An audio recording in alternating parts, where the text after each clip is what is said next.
अस्सलाम वालेकुम। आयशा अरसलान नावल में आपका खुशामदीद। नावल नेम मोहब्बत दिल का सजदा है। Writer name Nazia Rajput. किस्त number 30। Please like share subscribe कर क्लास में जाएं। आई होप आपको नावल अच्छा लग रहा होगा।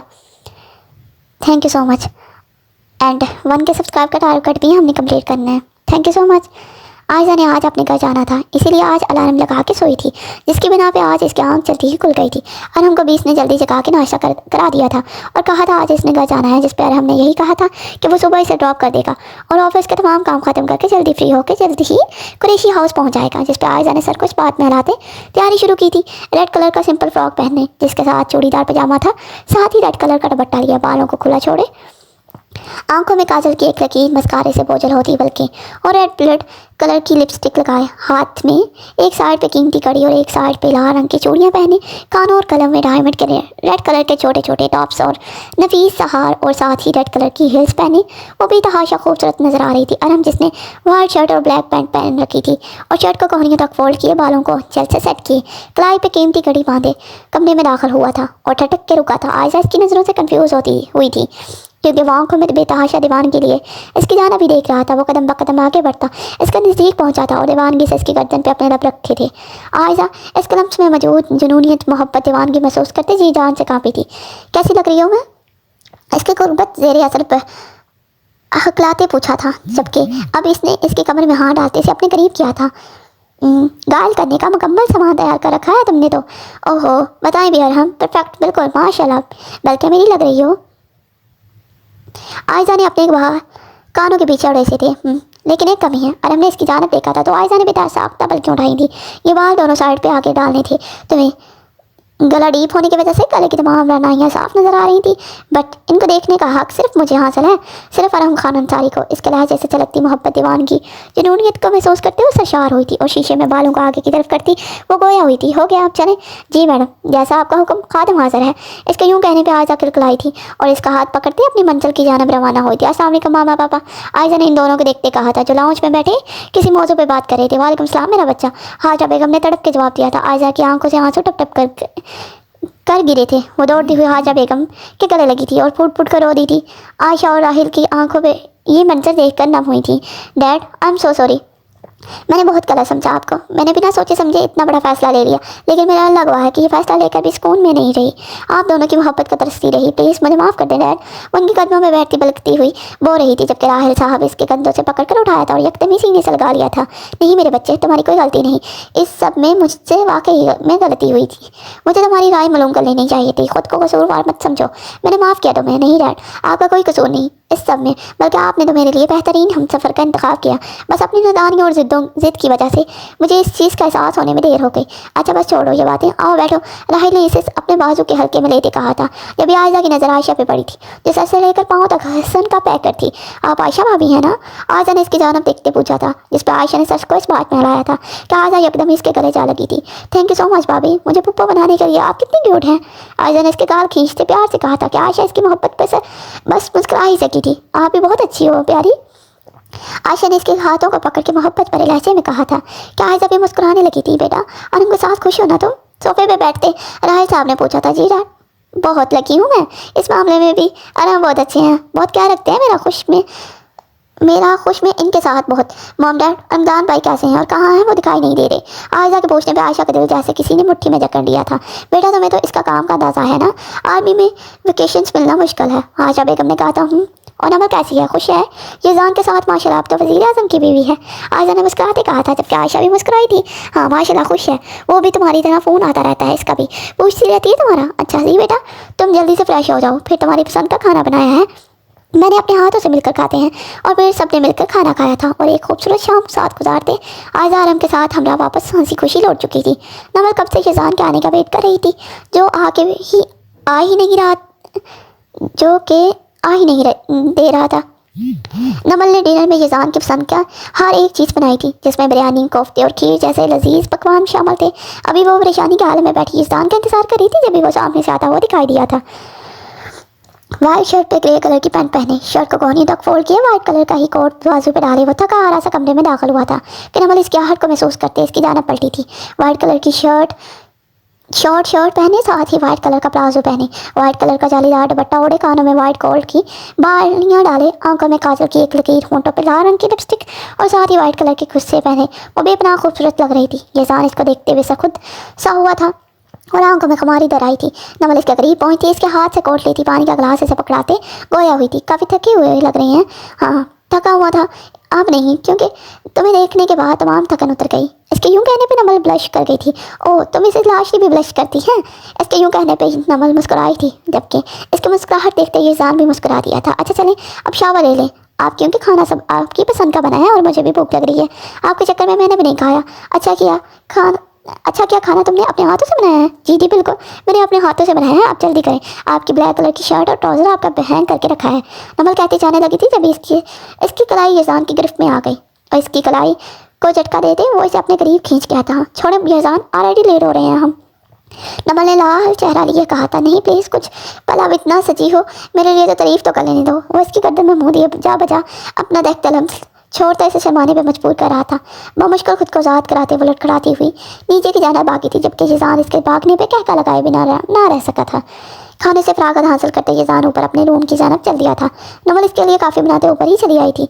इसने कमरे में निगाह दौड़ाई तो कहीं न दिखाई दिया। यक इसकी नज़र टेरिस पे पड़ी, जहाँ वो इसकी जानब पुष्ट किए खड़ा था। काफ़ी टेबल पर रखते हुए इससे कुछ फासले पे आ खड़ी हुई थी। काश काफ़ी लाई हूँ आपके लिए। नमल ने अपनी आवारा लटे को कान के पीछे उड़े से कहा था, जो हवा की दोष पे उड़ते दरफरेब मंजर पेश कर रही थी। वो अपनी जगह से हटता इसके पीछे आन खड़ा हुआ था और इसे पीछे से अपने सार में लिया था। मुझे काफ़ी वक्त से प्यास लगी है, लेकिन ना ही पानी की ना ही काफ़ी की, तुम्हारी रसीले होंठों की, जो मुझे पागल करने की तमाम हुनर अपने पास महफूज रखते हैं। इसकी कही गई बेबाक बात पे वो सटपटाई थी, जबकि चेहरे पे हया के कई रंग दर आए थे। इससे पहले कि वो पलटती हो और कोई मजामत करती, ये सारे इसका रुख अपनी जानब मोड़ते, इसकी कमर में हाथ डालते इसके होंठों पर झुक चुका था। इसके लम्स में मोहब्बत, शिद्दत, तवानगी और जुनूनियत महसूस करते वो जी जान से कांपी थी और मजामत करते इसने यजान के कंधों पर दबाव डाला था, लेकिन यजान इसके होंठों का जाम पीने में इसके दिल में घंटा कि वो नमल की खुड़ती सांसों को महसूस ही न कर सका था। नमल की आंखों से आंसू जारी हो चुके थे कि नमल ने बेजान वजूद भी एक दफ़ा हिम्मत करते यजान के होंठों पे काटा था कि यजान यकदमी तकलीफ महसूस करते पीछे हटा था और नमल का आंसू से तर और गुस्से से लाल चेहरा देखता अपनी नदानी पे शर्मिंदा हुआ था। हटे आप यजान, आप दरिंदे हैं, पूरे मर जाना था। मैंने अभी वो गुस्से से कहती कमरे की जाना बढ़ी थी कि यजान इसके बाजू से पकड़ते से नज़दीक खींच लिया था। आई एम सो सॉरी जान, पता नहीं कौन सा नशा हो जाता है तुम्हारी गुर्बत में, पता नहीं चलता, मुझे बिना पिए बहकने लगता हूँ। इसका मतलब आप अब भी इस आराम चीज़ को मुँह लगाते हैं? नमल ने गुस्सा लिया आंखों में पूछा था, जबकि यजान ने लबों तले ज़बान दबाई थी। अरे नहीं यार, मजाक कर रहा था, वो जब तुम्हारी गुर्बत में यस्सा नहीं होती तब कभी कभार। वट यजान, मैंने मना किया था कि आप इस आराम चीज़ को मुँह नहीं लगाएंगे, लेकिन बड़ी बात की कोई अहमियत नहीं है आपकी नज़र में, तो ठीक है, अब से इसको ही मुँह लगाइएगा। खबरदार जो मेरे पास भी आए तो आप। यजान इसकी बात पे आँख बगोला हुआ था, क्योंकि इसे नमल से दूरी किसी सूरत कतई कोई और नहीं थी। इससे पहले नमल कमरे से निकलती वो इसे उठा के कंधों पे डालते बेड पे पटक के आता है। इससे पहले कि वो बेड से उतरती वो इस पर मुकम्मल हावी हो चुका था। मुँह तो तुम्हें ही लगाऊंगा मेरी जान, और आज जिस तरह से लगाऊंगा यकीन जानो, पनाह मांगोगी, कहता यजान नमल की हर मज़ामत को तोड़ता इसका वजूद में गुम होता चला गया था। यजान की सुबह आँख खुली तो नमल अपनी जगह मौजूद नहीं थी, जिसका साफ मतलब था कि वो इससे नाराज़ है। यजान ने लबेश से एक ठंडी आह भरी थी और शावर लेने की घर से वो उठा था और अपना हैंग हुआ सूट निकालते वॉशरूम में जा बंद हुआ था। यजान शावर लेकर सीधा किचन में चला आया था। जानता था कि नमल नाश्ता खुद बना रही होगी, क्योंकि नमल की आदत थी कि यजान और अपने लिए वो तीनों टाइम का खाना वो खुद बनाती थी। हालांकि घर में नौकरों की लाइन लगी थी और यजान भी इसे मना करता रहता था, लेकिन इसके मुताबिक इसे यजान का हर काम अपने हाथ से करना पसंद था। वो किचन के दरवाजे से टेक लगाई से काम में मगन देख रहा था, जो अब चाय जूस तैयार करके एक साइड रखती और प्लेट को गर्म करके प्लेट में सजाती, पैन में ऑयल डाल के अंडा फ्राई करने का इरादा रखती थी। पर्पल कलर का सादा सा फ्रॉक और साथ ही इसका हम रंग तंग पजामा पहने दुपट्टे से बेनियाज इसका दिल धड़का गई थी। इसके फ्रंट और बैक का गला काफ़ी डीप था। ऐसे कपड़े वो घर में और यजान के सामने पहले थी, क्योंकि यजान के घर में ज़्यादातर फीमेल मेड्स नहीं थी और ऐसा तब से हुआ था जब से नमल इसकी ज़िंदगी में आई थी। यजान नमल के मामले में बहुत हसास था। वो किसी गैर की नज़र इस पर बर्दाश्त नहीं कर सकता था, लिहाजा इसने तमाम मेल स्टाफ को छुट्टी देकर फीमेल मेड्स को हायर कर लिया था। बालों का ऊंचा जोड़ा बनाए, जिसमें से कुछ लटें निकलकर इसके चेहरे पर बार बार आ रही थी, जिसकी वजह से वो खुफकी से इन्हें बार बार हटाती उलझी हुई सी लग रही थी। यजान की आंखों में फिर से खमार छाने लगा था। वो इसकी ज़िंदगी बन चुकी थी। इसके बिना अब यज़ान लाशी को सांस लेना महाल लगने लगा था। वो बारी कदम उठाता इसके पुष्प पर आन खड़ा हुआ था और इसकी लटों को इसके कान के पीछे उड़ेसा था। अपनी दूधिया गर्दन पे इसकी पुरतपश सांसों को महसूस करते इसका हाथ लड़खड़ाया था। रात इसकी जुनूनी गुरबत जिसमें माँ सोए, शिद्दत दीवानगी मोहब्बत जुनूनियत के कुछ ना था। सोचते वो सरता पैर लाल हुई थी। इसकी घबराहट को महसूस करते यज़ान सरशार होता मुस्कुराया था। यज़ान, आप जाकर बैठे टेबल पे, नाश्ता लगवाती हूँ मैं। ठीक है, जल्दी आना, सरप्राइज़ है एक तुम्हारे लिए। यज़ान ने कहते अपने सुलगते लब नमल की गर्दन पे रखे थे। नमल इसके लफ्ज़ को महसूस करते आंखें मूंद गई थी। नाश्ता टेबल पे लग चुका था। दोनों नाश्ते से फारग हुए थे और अब नमल वहाँ से उठने की तैयारियों में थी जब यज़ान ने इसे कलाई से पकड़कर अपनी गोद में बैठा लिया था। जबकि नमल मुलाज़मों की मौजूदगी महसूस करते सटपटाई थी। आप तो है ही बेशर्म, लेकिन मुझ में हया बाकी है, नीचे उतारे मुझे। जबकि यज़ान इसकी जानिब देखते मुस्कुराते नफ़ी में सर हिला गया था, जिस पर नमल तलमला के रह गई थी और अपनी मनमानी करने वाला शख्स था। तुम्हें कहा था सरप्राइज़ है एक तुम्हारे लिए, सुनोगी नहीं क्या? कैसा सरप्राइज़? नमल ने आंखें घुमाते पूछा था, जबकि यज़ान इसकी इस अदा पे मुस्कुरा के रह गया था। आज शाम तैयार रहना, तुम्हारे घर चलेंगे। और नमल को लगा कि इसने गलत सुना है। इसे अपनी समातों पे यकीन आया था। क्या कहा आपने? क्या आप और मैं मेरे घर जाएंगे? हाँ, आई नो तुम हैरान हो रही हो कि ये काहे कैसे पलट गई, लेकिन तुमने सुना होगा जिससे मोहब्बत हो इससे जुड़े तमाम रिश्तों से भी मोहब्बत हो जाती है, उनसियत हो जाती है। वैसे भी मुझे लगता है मैं गलत था, मुझे नहीं करना चाहिए था ये सब जो मुझसे नादानी में हो गया। शर्मिंदा हूँ मैं। यज़ान ने गहरा सांस भरते नमल की जानब देखा था, जो हैरान परेशान चीज़ देख रही थी। ये वो शख्स था जो दुनिया को अपने जूते की नोक पे रखता था, अपनी मनमाना जानता था। इसके दुश्मन इससे खौफ खाते थे और आज वो इस छोटी सी सरफिरी लड़की जो इसकी दीवानी थी के आगे झुक चुका था और फिर मोहब्बत तो अपना आप बनवा कर रहती है। नमल ने आज इसे यज़ान लाशी को पा लिया था, जिसको इसने हमेशा से चाहा था। वो अपने रब के शुक्रगुजार थी, तो शक्र के मारे इसकी आंखें नम हुई थी, जबकि यज़ान ने इसकी आंखों से आंसू अपने लबों से चुन लिए थे। और शराब का क्या, वो तो आप अब भी पीते हैं। इसका हाल भी है मेरे पास। कैसा हाल? नमल ने पूछा था। अगर 24 घंटे तुम्हारी करबस में शसर हो तो कौन काफर इस हराम शय का मुँह लगाए? यज़ान ने कहते नमल की कान की लोग को दीवानगी से चूमा था, जबकि नमल खिलखिलाई थी। अच्छा, अब बातें बनाना बंद करें और ऑफिस जाएं, शाम को फिर जल्दी आना भी है। नमल कहती इसके गोद से उड़ी थी। Okay boss. वो अपने सर को इसके सामने खम करते बाहर की जाना बढ़ गया था, जबकि नमल मुस्कुराते हुए इसको जाता हुआ देखने लगी थी। शाम के 6 बज चुके थे और यज़ान भी बस आने ही वाला था, जबकि नमल अभी तक तैयार न हुई थी। अक्सर औकात वो जब भी फारग होती तलावत करती रहती थी या फिर तस्बीह पढ़ती रहती थी। अभी भी जब वो तलावत करके फारग हुई तो टाइम देखकर लबों तले ज़बान दबाई, क्योंकि आधे घंटे में यज़ान ने आ जाना था और 7 बजे उन्होंने निकलना था। लिहाजा वो कुरान मजीद को चूम कर शेल्फ में रखती फ़ौरन से वार्डरोब की जानिब बढ़ी थी और सिल्वर कलर का घुटनों तक आया था फ्रॉक निकालते, जिसके नीचे इसके हम रंग चूड़ीदार पजामा था। लेते शावर लेने की घर से वॉशरूम की जाना बढ़ गई। 15 मिनट के बाद जब वो बाहर आई तब तक यज़ान भी आ चुका था, क्योंकि गाड़ी नीचे पोर्च में ही खड़ी थी और वो बेड पे बैठा अब मोहब्बत भरी निगाहों से इसे ही देख रहा था। यज़ान, आपके कपड़े मैंने निकाल दिए हैं, जाके शावर ले लें, जब तक मैं भी तैयार हो जाऊँगी। नमल ने ड्रायर की मदद से बाल चुकाते से कहा था, जबकि यज़ान सर को इस बात में हिलाते उठा था, लेकिन कुछ याद आते वो वापस की जाना मुड़ा था और आगे बढ़कर नमल के गाल चूम लिए थे, जिसकी बिना पे नमल सुर्ख हुई थी। ज़्यादा मेकअप मत करना, तुम सादगी में भी कसम ढहाती हो। नमल के कान में सरगोशी करते तेज़ी से इसकी कान की लुक को चूमते वो वॉशरूम की जाना बढ़ गया था, जबकि नमल के चेहरे पे एक शर्मीली मुस्कुराहट ने अहाता कर लिया था। बाल सुखाते इन्हें कंघी करके यूं ही खुला छोड़ते अब इसने आंखों में काजल डाला था और पलकों को मस्कारे से बोझल करते होंठों पे नेचुरल पिंक कलर की लिपस्टिक लगाई थी। कानों में सिल्वर कलर ही अवेजे डालते एक हाथ में कीमती कड़ी पहने, जबकि दूसरे हाथ में सिल्वर कलर की ही चंद चूड़ियाँ पहनते इसने खुद पर परफ्यूम छिड़का था और फिर दुपट्टे को गले में डालती सिल्वर कलर की ही हील्स पहनते तनकीदी निगाहों से खुद को जायज़ा लिया था। अपना क्लच पकड़ती वो यज़ान का वेट कर रही थी। अभी वो इसी स्थान पर बैठी इसका इंतजार कर रही थी, जबकि वो फ्रेश सा निकला सा बाहर आया था। इसके वजी और खूबसूरत चेहरे को देखते इसने दिल में बेसाख्ता माशाल्लाह कहा था। सिल्वर कलर के ही कमीज शलवार में मलबूस वो इसके दिल धड़काने का सबब बना था। बालों को जेल की मदद से सेट करते इसने कीमती कड़ी कलाई पे बंदी थी और इसकी जानिब मुड़ा था और फिर बल्कि जब काना भूल गया था वो कातिल हसीना इसके दिल का चैन और करार लूट गई थी। इसको उंगली के इशारे से अपनी जानिब बुलाता वो इसे कंफ्यूज कर गया था, जबकि आंखों में खुमारी उतरी थी। सिल्वर कलर का कोट लेती वो इसके जानिब बढ़ी थी और इसे पहनाते वो इसके सामने आई थी। इसके कमर पे हाथ रखते हल्का सा झटका देते वो इसे अपनी जानिब खींच गया था और इसके होंठों पे चुप नहीं लगा था कि कब से वो खुद पर जब्त कर रहा था। नहीं प्लीज यज़ान, मेरी लिपस्टिक खराब हो जाएगी। वो इसको होंठों पे हाथ रखती खुफकी भरे अंदाज में बोली थी, जबकि इसकी बात सुनते वो मुस्कुराया था। और इसके माथे पे लब रखते इसका हाथ पकड़ते नीचे की जाना पड़ गया था। वो लोग जब पहुंचे तो आराम, आयशा, रमलान, आयशा और राहिल हाथ सब वहीं मौजूद थे। अस्सलाम वालेकुम डैड, नमल की आवाज़ सुन वो सब पलटे थे और नमल शिजान को यूँ साथ देखते सबके दिलों में सुकून की एक लहर सरायत कर गई थी। जबकि शिजान के घर आने पर राहिल साहब हैरान भी हुए थे। वालेकुम सलाम, आओ बेटा आओ। वो सभी इनके इस्तकबाल में उठ खड़े हुए थे। वो कदम ब कदम चलती सबसे गले मिली थी। इन दोनों को यूं खुश देखकर सब बहुत खुश हुए थे। बेटा तुम लोगों ने आना था और बताया भी नहीं, हाजरा बेगम ने कहा था। वो दरअसल मामा यजान सबको सरप्राइज़ देना चाहते थे, इसलिए नमल की बात पे सभी मुस्कुराए थे। आयशा ब्लू ड्रेस जबकि आयशा ग्रीन ड्रेस पे बहुत प्यारी लग रही थी।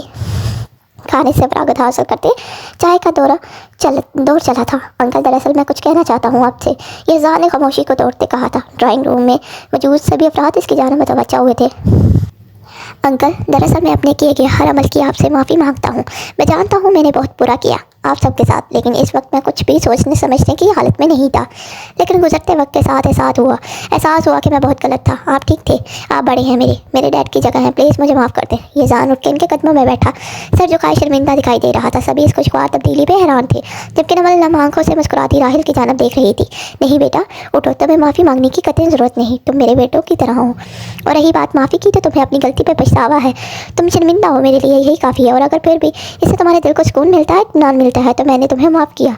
बस एक गुजारिश है, मेरी बेटी को यूं ही प्यार करना, यूं ही ख्याल रखना, इसका साथ यूं ही देना। इनकी बातों पे यजान की आंखें नम हुई थी और वो उठते हुए इनके गले जा लगा था। ड्राइंग रूम में मौजूद सभी अफराद की खुशी दुबाला हो गई थी। नमल ने दिल ही दिल में अपने अल्लाह का शुक्र अदा किया था जिसने इसे ये दिन दिखाया था। चाय से फरागत हासिल करते सभी खुश कपड़ों में मसरूफ थे। जब भी हाजरा बेगम गोया हुई थी। नमल यजान बेटे को घर नहीं दिखाओगी अपना? जी मामा मैं ले जाती हूँ, आई यजान। जबकि यजान मुस्कुराता हुआ इसके साथ ऊपर की जाना बढ़ गया था। अभी नमल यजान को बाकी कमरे दिखा के अपने कमरे में लाई ही थी जब ये अचानक इसकी सेल टोन बजी थी। उप्स यजान आप देखें ये मेरा रूम है, मैं ज़रा कॉल अटेंड करके आई। यजान ने सर को इस बात में हिलाया था जबकि नवल कमरे से निकली थी। पूरे कमरे का जायजा लिए वो थोड़ा सा आगे बढ़ा था। कहीं इसे एक छोटा सा रूम मज़ीद नजर आया था। यजान को अब तजस्सुस हो चला था, क्या आखिर यहाँ क्या है। अभी वो इसी असना में खड़ा था कि अंदर जाए या ना जाए। आयशा जो वॉशरूम से वापस आ रही थी यजान को ऐसा खड़ा देख चौंकी थी। यजान भाई नवल कहाँ गई? आयशा ने पूछा तो वो गोया हो, वो इसकी कॉल आ गई थी, वो ये अटेंड करने गई थी। अच्छा वो कहती मुड़ी थी जब यजान ने इसे पुकारा था। आयशा यहाँ इस रूम में क्या है, आपने नहीं देखा? आयशा ने पूछा तो इसने नफ़ी में सर को हिलाया। आ जाए आपको दिखाती हूँ।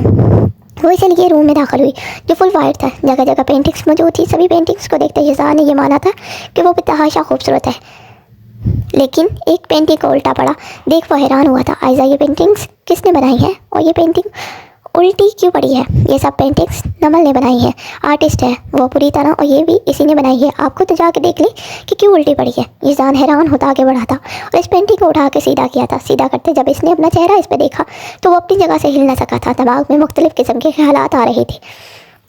दिल में एक खुशी की लहर भी दौड़ी थी, लेकिन हैरानगी अब भी चूंकि तूं कायम थी। इसकी आंखों से चलकती खुशी देख आयशा मुस्कुराई थी। आयशा ये सब क्या है? मेरा मतलब ये मेरी पेंटिंग नमल ने क्यों बनाई? आप नहीं जानते यजान भाई? आयशा ने पहले हैरानगी से पूछा था जबकि यजान नफ़ी में सर हिला के रह गया था। यजान भाई नमल 17 साल की उम्र से आपसे मोहब्बत करती है, वो आपको देख देख के जीती आई है। अब तक आपकी एक झलक टीवी पे देखने के लिए वो तमाम काम छोड़ देती थी, चाहे कितना ज़रूरी काम ना हो, और आपकी आवाज़ सुनने को तरसती थी। और आप नहीं जानते मेरी बहन ने किस कदर टूट के चाहा है आपको। कमरे में भी हर जगह पहले आपकी फ़ोटोज़ थी और ये पेंटिंग भी इसने बनाई है। आप जानते हैं मैं अक्सर औकात इसे कहती थी कि आपको भूल जाए, वो एक शराब के पीछे भाग रही है, लेकिन वो हमेशा मुझसे यही कहती थी कि इसे अल्लाह पे यकीन है, कभी ना कभी तो आप इसे मिलेंगे। आप बहुत खुशकिस्मत हैं भाई, मेरी बहन की मोहब्बत की गवाही है मैं खुद देती हूँ। आयशा की बातें सुनकर यजान को समझ नहीं आ रहा था कि वो क्या कहे। बस इसका रूम इसके रब के हजूर शुक्रगुजार था। Thank you so much Ayesha, thanks a lot, thank you so much Ayesha, thanks a lot. वो कहते हुए तेज़ी से कमरे से निकला था जबकि आयशा नम आंखों से मुस्कुरा दी थी। Thank you so much. Please like share subscribe कर क्लास में जाए एंड बेल आइकन जरूर क्लिक कीजिए ताकि हर आने वाली एपिसोड आप तक सबसे पहले मुयस्सर हो। एंड प्लीज़ आप सब्सक्राइब एंड लाइक मस्ट करके जाएँ। आप लोग नहीं कर रहे हैं, प्लीज़ करके जाएँ। Thank you so much.